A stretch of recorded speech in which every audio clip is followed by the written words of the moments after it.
میری زندگی کا حاصل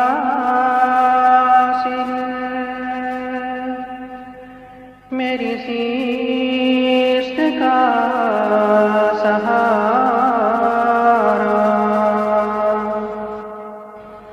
تیرے عاشقوں میں جینا تیرے عاشقوں میں مرنا تیرے عاشقوں میں جینا تیرے عاشقوں میں مرنا۔ کسی کو اللہ تعالی جب اپنا دوست بنانے کا فیصلہ فرماتے ہیں کہ میں اسے اپنا ولی بنانا چاہتا ہوں، اپنا دوست بنانا چاہتا ہوں، تو اس کے لیے بھی اللہ ہی اسباب اور مینز اور ریسورسز پیدا کرتے ہیں۔ سب سے بڑا سبب اور سب سے بڑا جو ذریعہ ہے، جو وسیلہ ہے، وہ یہ ہے کہ اللہ تعالی کسی ولی کے دل میں ہماری محبت پیدا فرما دیتے ہیں۔ تو کوئی اللہ والا ہو، کوئی نیک آدمی ہو، کوئی بزرگ ہو، اس کے دل میں ہماری محبت پیدا ہو جائے تو یہ سمجھ لو کہ اللہ تعالی مجھے بھی ولی بنانا چاہتے ہیں۔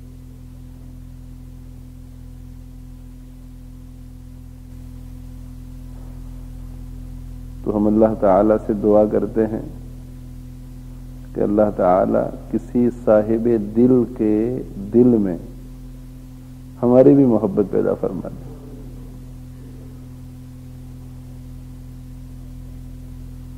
اور اللہ تعالی کسی ولی سے ہمارا بھی تعلق پیدا فرما دے۔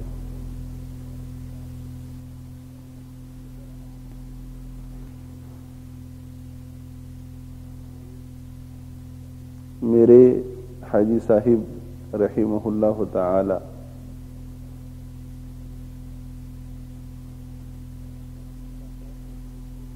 میری ملاقات تو حضرت سے مدینہ منورہ میں کئی مرتبہ ہوئی۔ ملاقات تو نہیں، زیارت۔ اور میں نے حضرت مولانا ابرار الحق صاحب ہردوئی رحمہ اللہ تعالی کی مجلس میں بھی حضرت حاجی صاحب کو دیکھا، بہت ادب سے بیٹھے ہوئے، اور حضرت مولانا انہیں بہت قریب بٹھاتے تھے، اور حضرت ہردوئی رحمہ اللہ تعالی جب بھی کوئی بات ارشاد فرماتے تھے تو حاجی صاحب رحمہ اللہ تعالی بہت داد دیتے تھے۔ مجھے تو یہ پتا نہیں تھا کہ یہ حاجی فاروق ہیں، اور حضرت ہردوئی رحمہ اللہ تعالی کی مجلس میں جو ایک عظمت کا بوجھ سب پر رہتا تھا وہ سب کو معلوم ہے۔ اس مجلس میں حکیم اختر صاحب، قاری امیر الحسن صاحب دامت برکاتہما بھی موجود، بڑے بڑے اور بھی علماء۔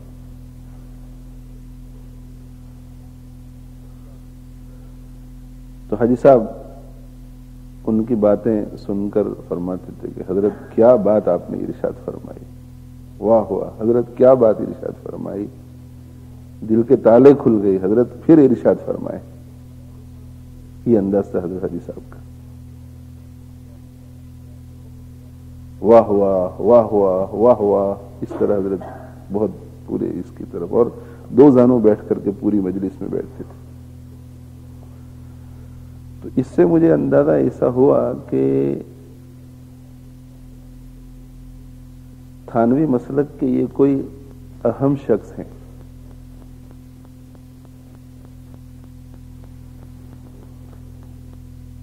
ہمارے مولانا منظور الحسینی صاحب تھے، اللہ ان کو غریق رحمت فرمائے، وہ حاجی صاحب سے بیعت تھے، اور 1986 میں میں سب سے پہلی مرتبہ ساؤتھ افریقہ گیا. وہاں قادیانی کیس چل رہا تھا کہ قادیانی مسلمان ہے یا کافر، کیپ ٹاؤن میں. تو اس وقت میں نے مولانا منظور الحسینی سے حضرت حاجی فاروق صاحب رحمہ اللہ تعالی کا تذکرہ سنا تھا 1986 میں. یہ پہلی مرتبہ میرے کان میں حاجی صاحب کی بات پڑی تھی کہ ایک بزرگ ہیں حاجی فاروق صاحب اور حضرت مولانا مسیح اللہ خان صاحب کے خلیفہ ہیں اور سکھر میں ہیں، اور مولانا نے فرمایا کہ میں ان سے بیعت ہوں. اس کے بعد ان کا تذکرہ میرے کانوں میں پڑا. میرے بہت ہی مخلص دوست حضرت مولانا الیاس صاحب بنگلوری، اللہ ان کو غریق رحمت فرمائے، وہ حاجی صاحب رحمہ اللہ تعالی کو یہاں بلانے کی کوشش کر رہے تھے، اور حاجی صاحب رحمہ اللہ تعالی کے پاسپورٹ پہ ویزا بھی لگ گئی. لیکن ڈاکٹر صابر صاحب مرحوم کے ویزا نہ لگنے کی وجہ سے حاجی صاحب نے منع فرما دیا کہ میں صابر کے بغیر تو سفر نہیں کروں گا. دونوں یہ سب جن کا تذکرہ ہو رہا ہے اللہ کو پیارے ہو گئے، اور سب سے ہمارے محبت کے تعلقات تھے. اس وجہ سے ان کے تذکرے میں لطف بھی آتا ہے اور طبیعت پہ اثر بھی ہوتا ہے.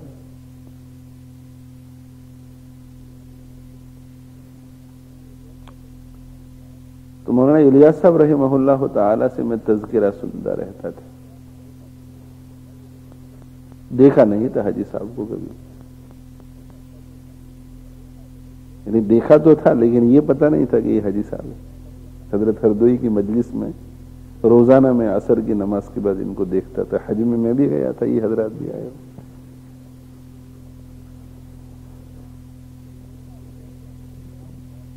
مولانا الیاس صاحب بار بار تذکرہ فرماتے تھے. تو ایک دن میں فجر کی نماز کے بعد صلاۃ السلام پڑھ کر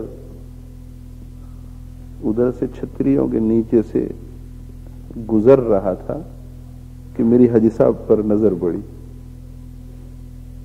دیکھتا تھا میں حرم شریف میں، ڈاکٹر صابر صاحب ہمیشہ ویل چیئر میں لے کر کے جاتے تھے. میری نظر پڑی کہ قبلے کی طرف رخ کر کے بیٹھے ہوئے. حاجی صاحب کا یہ معمول تھا کہ فجر کی فرض سے فارغ ہونے سے اشراق کے وقت تک قبلے کی طرف سینہ رکھ کر کے بیٹھتے تھے. یہ معمول رہا پوری زندگی. اور یہ فرماتے تھے کہ حضرت مجدد الفسانی رحمت اللہ علیہ نے یہ فرمایا ہے کہ جو شخص فجر کی نماز پڑھ کر قبلے کی طرف رخ کر کے بیٹھا رہے اشراق کی نماز تک، تو اللہ تعالی اس کے دل کو گنجینہ اسرار بناتے ہیں. اس کا مطلب یہ ہے کہ اللہ تعالی اس کے دل پر اپنی طرف سے علوم کا القاء فرماتے ہیں. تو حاجی صاحب وہاں بیٹھے ہوئے تھے، میں وہاں سے نکل رہا تھا.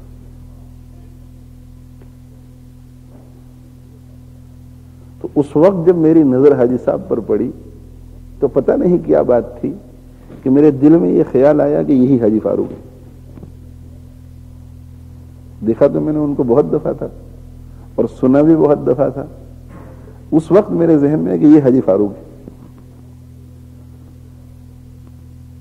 تو میں چلتے چلتے سیدھا حضرت کی طرف گیا اور حضرت کے سامنے جا کر کے میں بیٹھ گیا. دو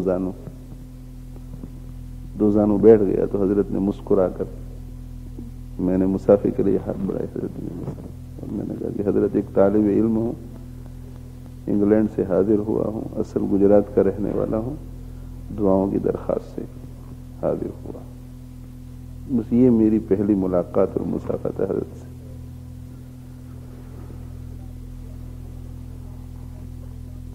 اور اٹھ کر کے چلے گئے. ہم بزرگ تھے, کوئی واقفیت نہیں تھی, لیکن اللہ والے تھے تو ملاقات کر لینی چاہیے. اس کے بعد حضرت یہاں تشریف لائے. حضرت یہاں تشریف لائے تو مجھے معلوم ہوا کہ حضرت لیسٹر بھی تشریف لا رہے ہیں. تو میرے دل میں ایسا داعیہ پیدا ہوا کہ حضرت کو ہمیں اپنی طرف سے دعوت دینی چاہیے کہ آپ ہمارے یہاں تشریف لائیں.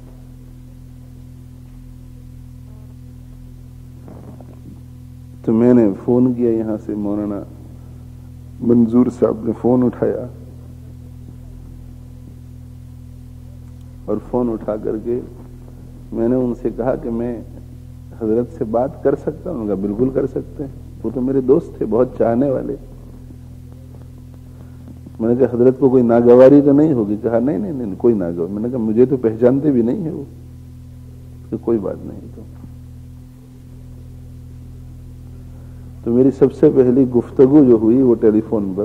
میں 160 میں اوپر میرے بستر میں بیٹھا ہوا تھا, بیٹھ کر گفتگو کر رہا تھا. لیٹا ہوا تھا, لیکن میں بزرگوں سے جب بات کرتا ہوں تو ادب سے بیٹھ جاتا ہوں. تو میں بیٹھ گیا اور میں نے السلام علیکم. وعلیکم السلام. حضرت کے مزاج بخیر ہیں الحمدللہ, بہت اچھا ہوں. اس کے بعد میں نے کہا کہ حضرت میری خواہش تو یہی تھی کہ میں ایئرپورٹ پہ حاضر ہو جاتا, لیکن مجھے بخار بہت زیادہ ہے. میں یہاں تک پہنچا کہ حضرت نے وہاں سے بات کرنا شروع فرما دیا.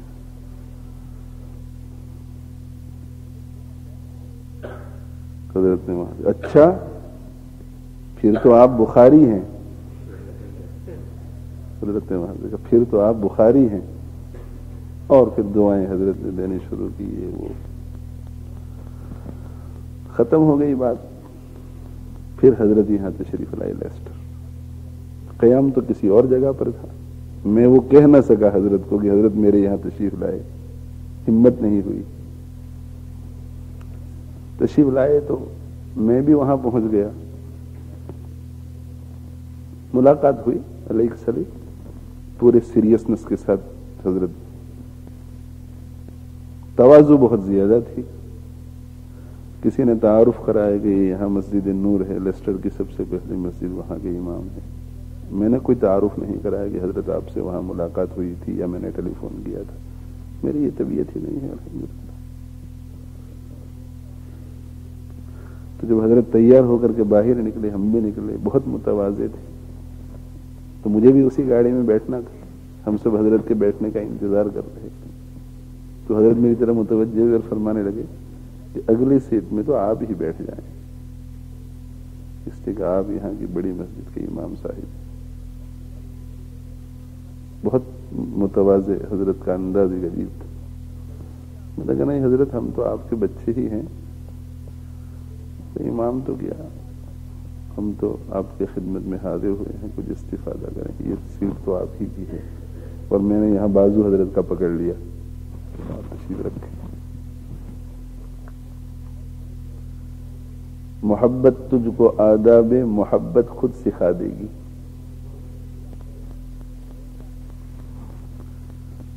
اور آداب اور محبت کے ساتھ جو آدمی رہتا ہے وہ سامنے والے کے دل میں اتر جاتا ہے. محبت, عقیدت, آداب, اس کے بغیر کامیابی نہیں ہوگی. کچھ لوگ صرف تعلق کو مقصود بناتے ہیں کہ بھئی ان سے ہمارا تعلق ہو جائے, بڑے آدمی ہیں.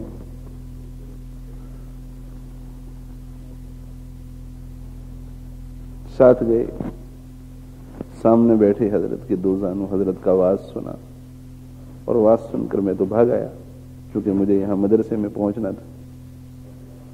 اس وقت تو فل ٹائم مدرسہ نہیں تھا, لیکن شام کو یہاں الفاروق میں بچوں کو سنبھالنا تھا.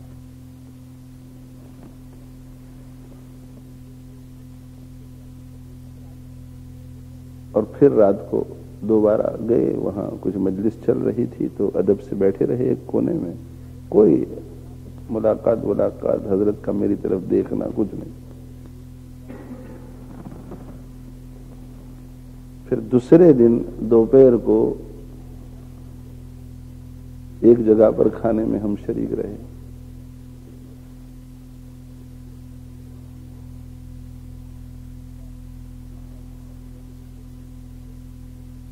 کھانے میں شریک رہے تو کھانے سے جب فراغت ہوئی، میں ادب سے اسی لائن میں بیٹھنے کی کوشش کرتا ہوں جس لائن میں بزرگ ہوتے ہیں، تاکہ کھانے میں کوئی ایسی بے ادبی نہ ہو جائے جس کی وجہ سے ان کو سامنے سے تکلیف ہو۔ تو میں اسی لائن میں بیٹھا ہوا تھا۔ میرے اور حضرت کے درمیان ڈاکٹر صابر صاحب تھے۔ تو کھانے سے فراغت پر میں نے پانی پیا تو بائیں ہاتھ سے میں نے گلاس پکڑا اور دائیں ہاتھ کے اوپر رکھا، جسے عام طور پر اور میں نے پانی پیا اور رکھ دیا پانی۔ حضرت نے اسے دیکھا،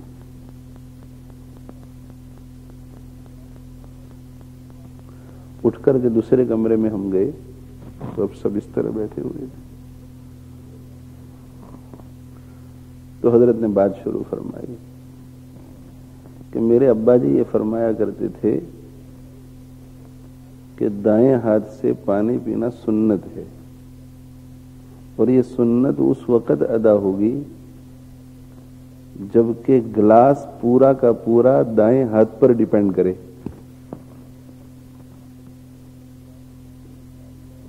اگر کوئی شخص بائیں ہاتھ میں گلاس پکڑتا ہے اور دائیں ہاتھ کو نیچے رکھ دیتا ہے تو بائیں ہاتھ کو چھوڑ کر کے دیکھے کہ گلاس رہتا ہے کہ نہیں۔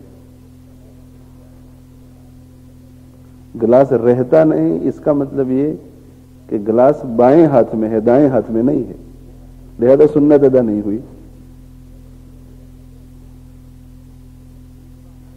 یہ حاجی صاحب نے فرمایا اور میری طرف بالکل نہیں دیکھا، دوسروں کی طرف دیکھ کر کے فرمایا، اور پھر پوچھتے رہے ادھر جو لوگ بیٹھے ہوئے تھے کہ سمجھ میں آئی بات، یہ بات سمجھ میں آئی کہ نہیں؟ اور یہ کہنے کے بعد حضرت نے میری طرف یوں کر کے دیکھا بہت غور سے، تو میرے چہرے پر تو کیا تغیر ہونا تھا، میں تو بہت خوش ہوا کہ ایک نئی علمی بات معلوم ہوئی، کتنا اہم نقطہ، تو میرے چہرے پر تو بہت فرحت تھی اور بہت خوشی تھی۔ تو حضرت یہ دیکھنا چاہتے تھے کہ ظاہری علوم کی اکڑ پھوں ہے کہ نہیں۔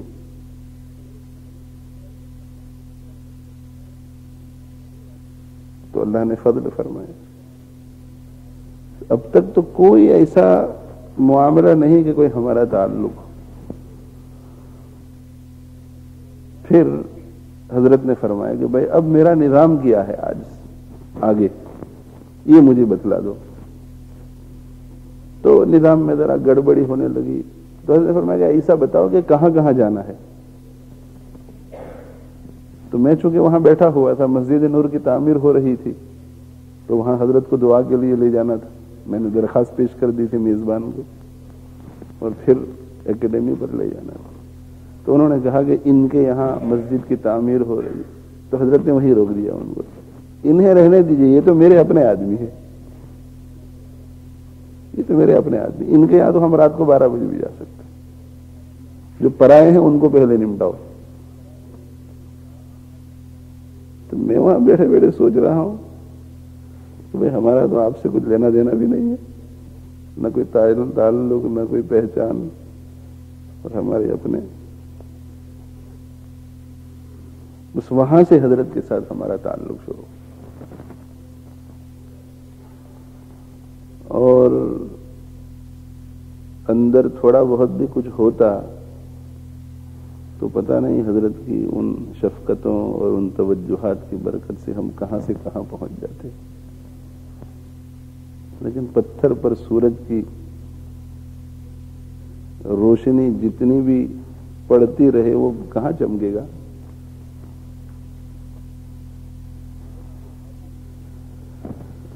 تو توجہ حاصل ہو جائے کسی بزرگ کی، کسی اللہ والے کی، یہ بہت بڑی دولت ہے۔ تو میں نے پھر ایک دن کہا، میں نے کہا حضرت آپ کو یاد بھی ہے کہ ہماری سب سے پہلی ملاقات کہاں ہوئی تھی؟